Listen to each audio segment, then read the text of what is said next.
Hi everyone. I'm going to discuss and share about the woman who anointed Jesus' feet and what we can learn from her. In the book of Matthew chapter 26 verses 6 to 7, and when Jesus was in Bethany at the house of Simon the leper, a woman came to him having an alabaster flask of very costly fragrant oil, and she poured it on his head as he sat at the table. In John chapter 12 verse 3, we can see that it was Mary who was the one who poured out the costly perfume at Jesus' feet. But why did she do that? Prior to this scene or chapter, we can see that Jesus raised Lazarus, the brother of Mary. Raising a person from the dead cannot do by ordinary people like us. But Mary realized and truly understood who Jesus is. That is why she was able to give the costly perfume and anointed Jesus' feet and wiping it with her hair. I am actually guilty of this because so many times we were only giving a small portion of what we have to Jesus. But Mary gave the expensive oil for Jesus.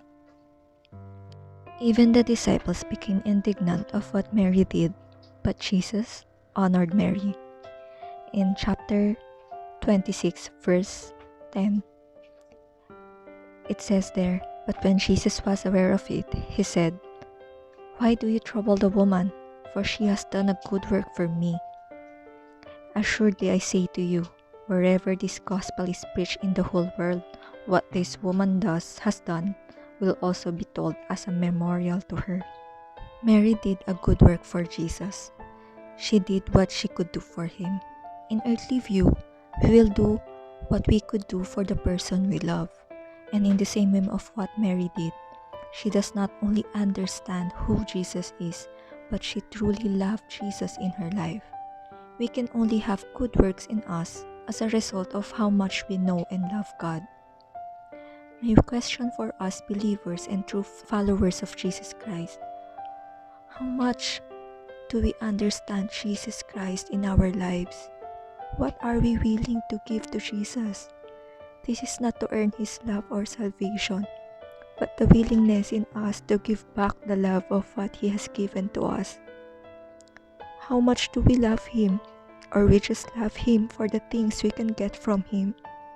The earthly pleasures, the earthly desires.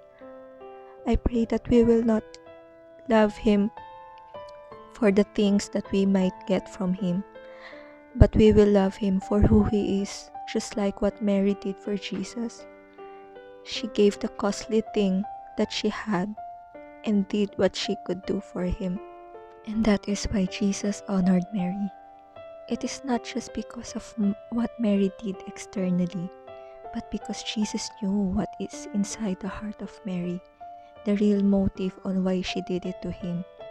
And that is what God is looking for in us. Our heart for Him, our heart in serving Him, and not turning back on Him. Let us love God until the end, and let our resources glorify Him.